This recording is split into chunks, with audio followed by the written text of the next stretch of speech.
Welcome to the Lean Out Your Business podcast, a show dedicated to helping entrepreneurs accelerate business growth and simplify success.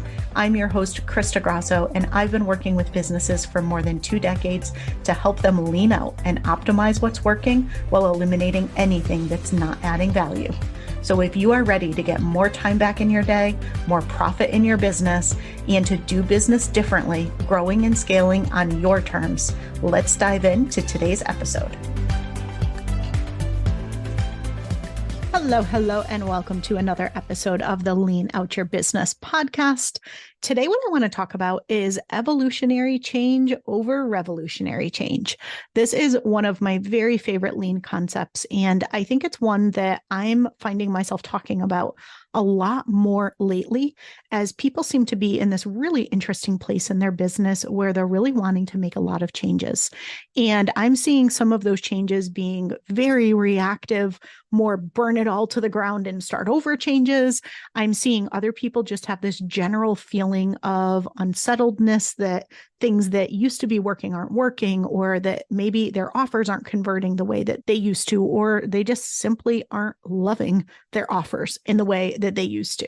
And so I really wanted to chat a little bit about the concept of evolutionary change, when we need to actually make revolutionary change versus not, and how to proactively approach change in our business so we do not end up in the place where we need revolutionary change. But I also want to tell you a little bit about an amazing concert that I went to on Friday last week. And if you're thinking, what on earth does that have to do with this topic?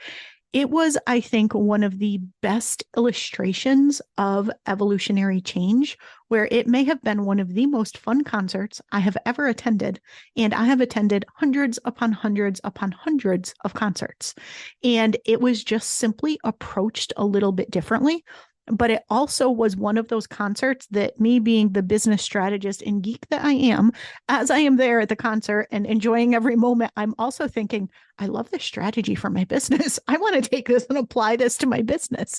So I'm going to tell you a little bit about that and how it all makes sense. However, let's go back to the concept of evolutionary change over revolutionary change. The reality is there are those points in time in our business where the right answer is to throw something out and start over. Sometimes that is a particular offer in your business. Sometimes it's a particular business model. Sometimes it's an entire business.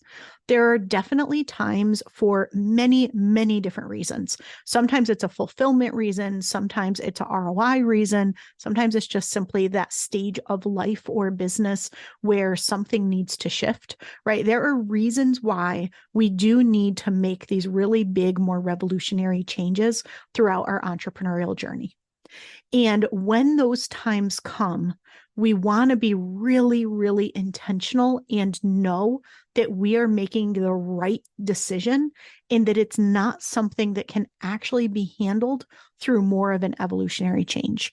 And when it is time to make those changes, assuming you're not closing a business entirely, one of the things that I highly recommend and that I sometimes don't see entrepreneurs do is, if you're going to introduce something new, let's say that, for example, your core offer, the offer that you have been selling for years now, the thing that you're known for, the thing that has historically brought most people to your business and that is really associated with you in the marketplace. Let's say that that offer, for whatever reason, is no longer something that you want to continue with. You are feeling compelled to go in a different direction. Well, if that's the case, what I tend to see a lot of people do is knee-jerk reaction, because they've gotten to this place where it just feels like they can't possibly do it another day. They rip the Band-Aid off and just make an announcement that it's done, it's over, they're never doing it again. Whereas what you really want to do in an ideal world, and this is where sometimes you need your team supporting you on this, you need other people supporting you on it because you might be done with it, but you don't want to negatively impact A, your business, or B, the commitments that you've already made to people who've invested in whatever you're currently delivering. And so what you usually want to do is you want to look at the new thing that you want, and you want to create a plan to bridge from what you have today to closing that down and holistically leveraging the new offer and putting your focus there. It's a little bit different than Band-Aid, we're closed, or it's done, we're never doing it again. And then all of a sudden introducing something new, which I see a lot of businesses do.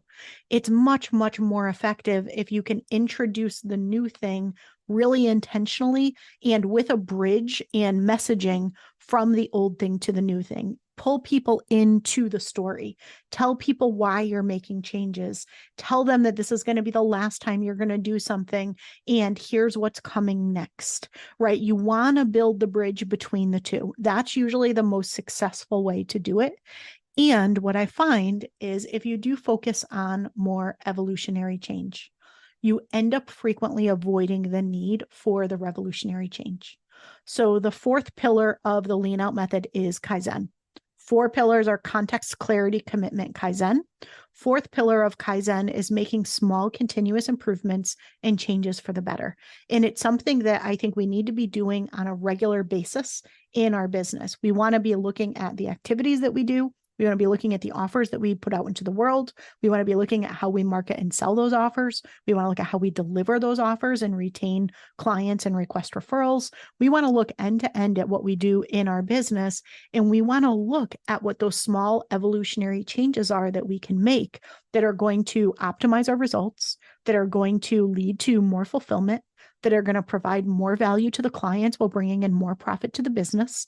We want to be continuously improving what we're currently doing. And when we do that, when we proactively invest in those evolutionary changes, we frequently never get to the point that we have to do the revolutionary change, right? It becomes more of a revolutionary change when we've dragged something with us for so long that we really knew day over day, week over week, month over month, we were loving less, felt less aligned with where we wanted to go. We got less fulfillment from, people got less value from, drove less profitability in the business. So you start to have this bar of resentment that all of a sudden, it's like, well, I don't even make enough for all the work that the team puts into it, right? And so there's all of these things that frequently revolutionary change does not come out of the blue.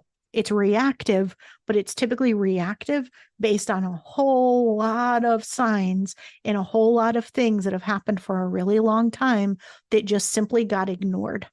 And so I encourage you to focus on the evolutionary change aspect of things.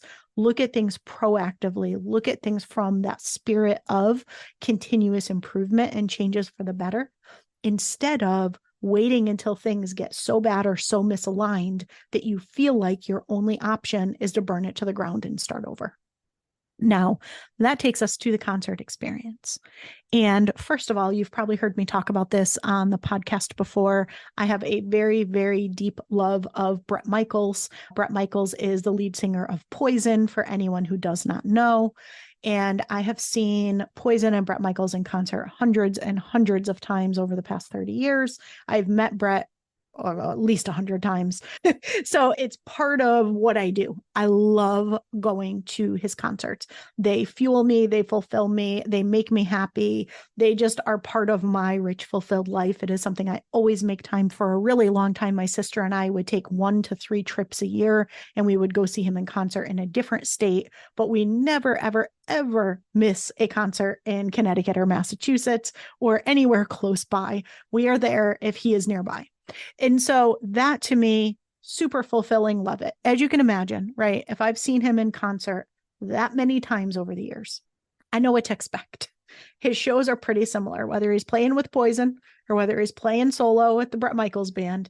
It's really pretty consistent what that concert experience is like. And even though he plays pretty much the same set list with very few minor changes here and there, I still love those concerts and have an amazing time. Well, this past Friday, I went to go see him in concert. And after 30 years, this concert was really different than any concert I've seen him play before. He went all in on an evolutionary change. And even if you have not seen, do not like Bret Michaels, Poison, anything else, I'm sure you have seen or been to or experienced a concert in some fashion before. And if you think about what a concert is like, what happens? You have opening bands. So band A comes on. They play a short set. They end. They usually sometimes will thank the headliner for having them there, or they might introduce the fact that there's the next band that's coming up, but they basically come on and in an isolated container, they do their thing. They exit the stage. Stage crew comes and resets some stuff up. Next band comes on. If it's, multiple opening bands, does the exact same thing. Thanks the headliner or introduces who's coming on next. They might have made a comment about wasn't the other band who was just on so great. And then eventually you get to the headlining act. And they play for however long they play for, right? Every headliner is different. Some people do hours. Some people do like a 60-minute show, right? Everyone has their routine, but generally the flow of a concert is pretty much the same. Opening act, multiple opening acts, lead kind of headlining band.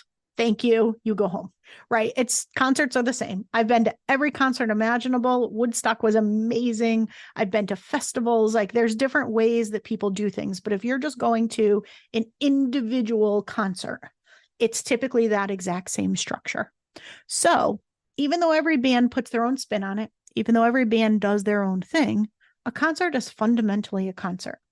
Just like a group coaching program is fundamentally a group coaching program. Private coaching is fundamentally private coaching. A consulting package is fundamentally a consulting package, right? Everybody puts their own unique spin on it. They bring different experiences, different values, different things to the table. It's what makes each of us unique. But generally speaking, the things we do are kind of the same.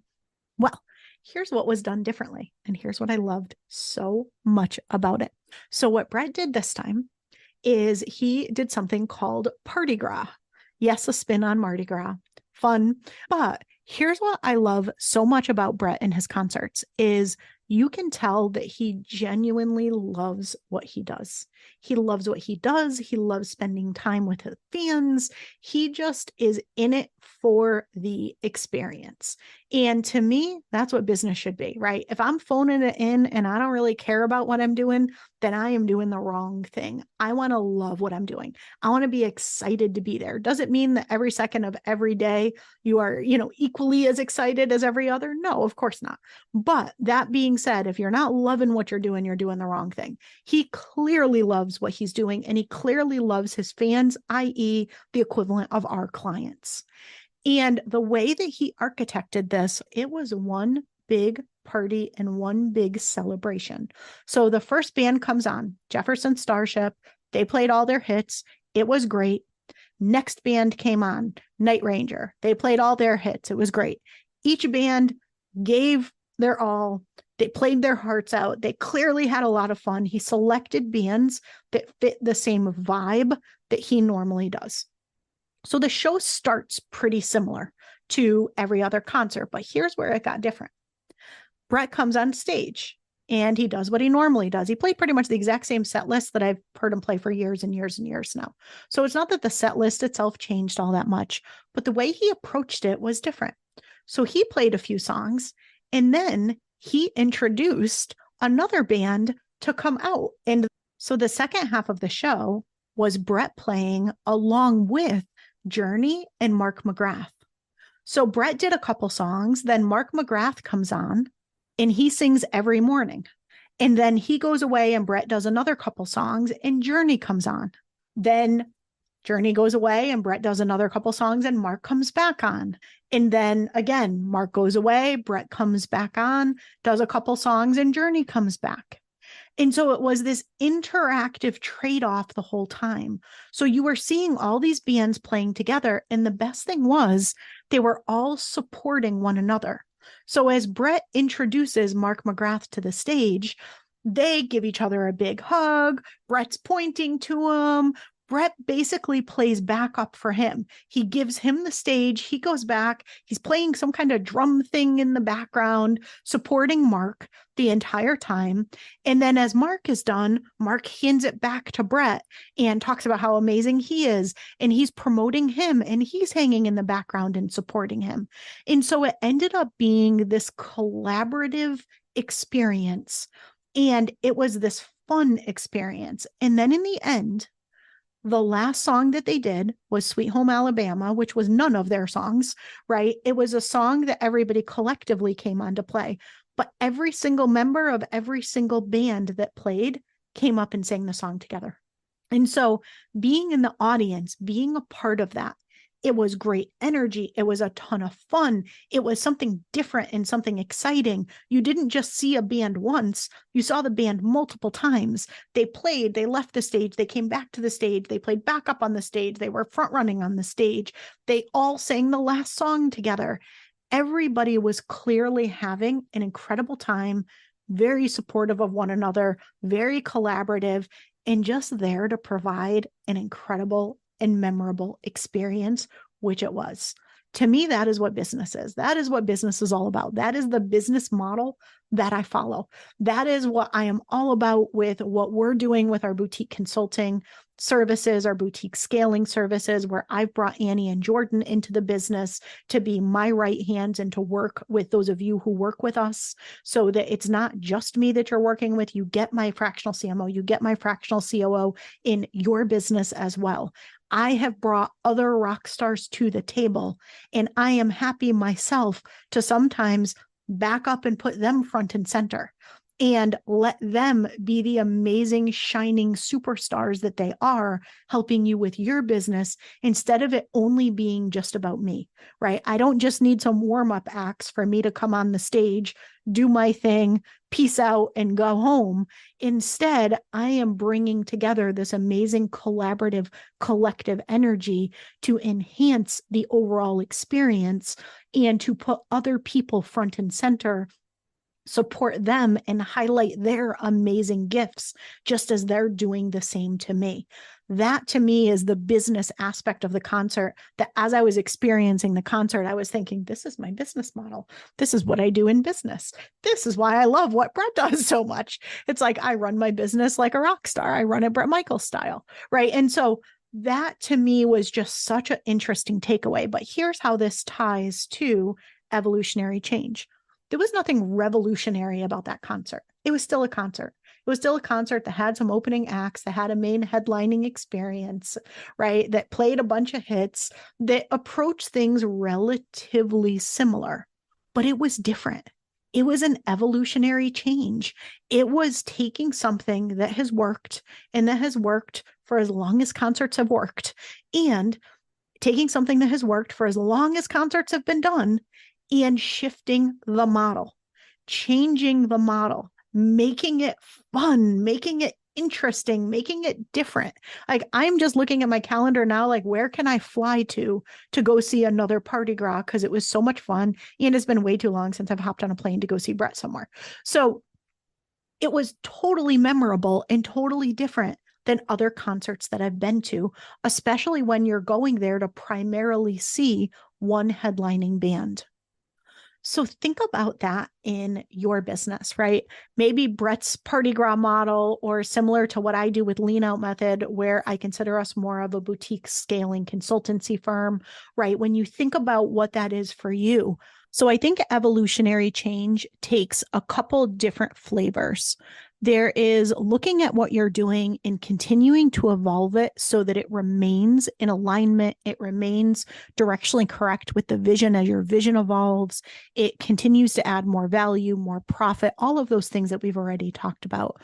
But I also think there's the Brett Michaels Party Gras style, where you look at, how can I take a business model that's working? Something like a concert that works pretty well and has been done thousands upon thousands upon thousands of times for decades and decades, if not longer, and improve upon it, reimagine it a little bit, make evolutionary changes to the model so that it's something memorable, it's something different, it's something that provides a client experience unlike what people get today, that's in line with their expectations, but 1,000 times better.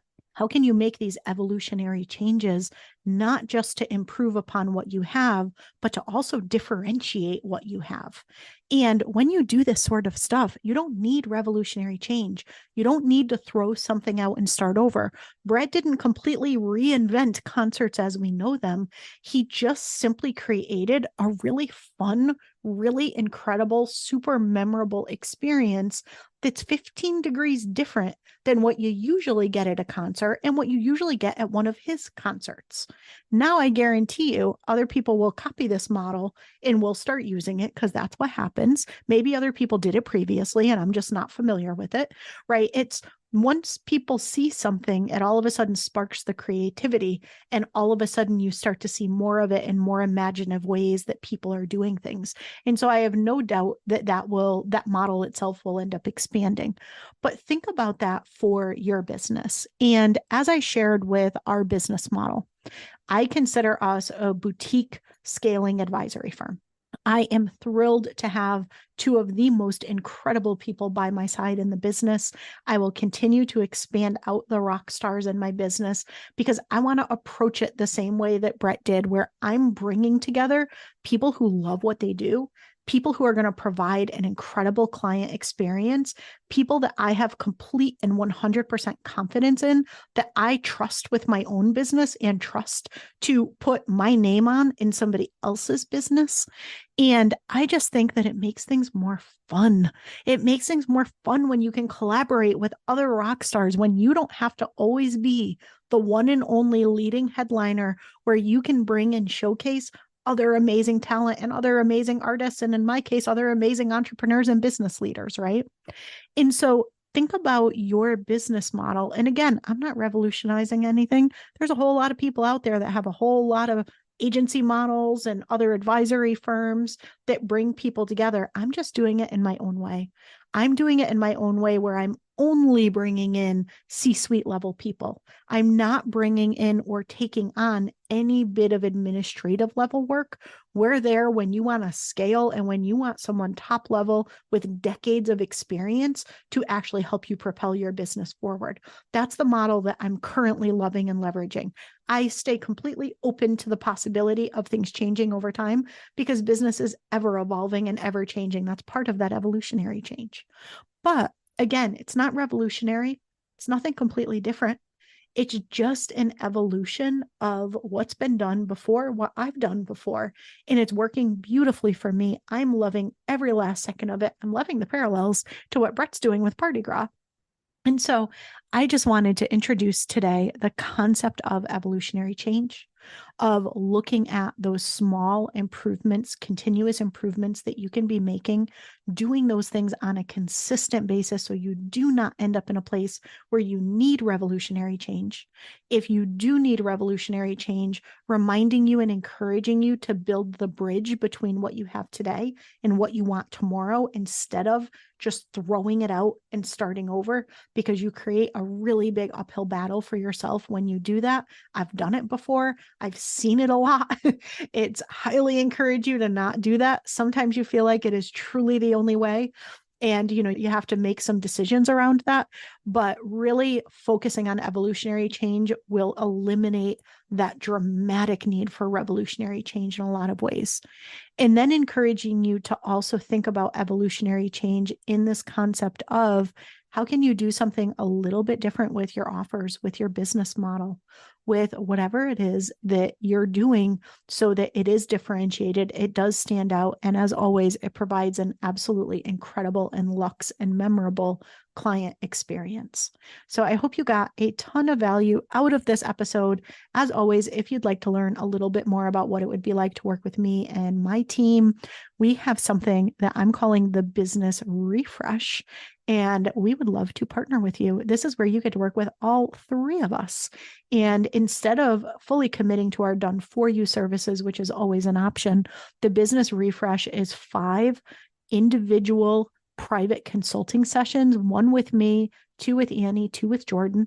And we really come in and we help you look at what are those evolutionary changes? What are those things that you can do to differentiate? Where can you refresh what you have instead of throw out and start over what you currently have? If you're in the throw out and start over stage, we probably need to talk about done for you services as opposed to the refresh. The refresh is more of the lightweight refresh, but it is just such a really great thing to do if you are at a place where you're feeling like something needs to change. Maybe, again, things don't feel aligned. You don't love what you do anymore. Maybe you're worried about things not working in the way that they did before. Really great option to go in and have me and my team look at that with you and look at what evolutionary changes you can make. So if you want to chat with us, see if it's a good fit, you can head to leanoutmethod.com/refresh, or as always, go to scalingstrategycall.com, put time on my calendar, put time on Jordan's calendar. We're always happy to chat with you and see if it does make sense to partner together. But either way, I cannot wait to see what evolutionary changes you make in your business. If you have the opportunity to go see Brett's Party Gras, highly recommend it. It is an incredible, really fun time, really great show, really great group of bands. And I will see you again next week. Thank you for joining me for another episode of the Lean Out Your Business podcast. I hope you got a lot of value and actionable insights from today's show, and would love if you take a moment to leave us a review. If you have any questions on today's episode or on how to lean out your business, join us over in our private Facebook community, where every week we do live training and Q&A, and I'd love to have you be part of the conversation. Head to leanoutmethod.com/group to join us. And before you go, be sure to subscribe to the show so you're the first to know when we release a new episode. We'll see you next week.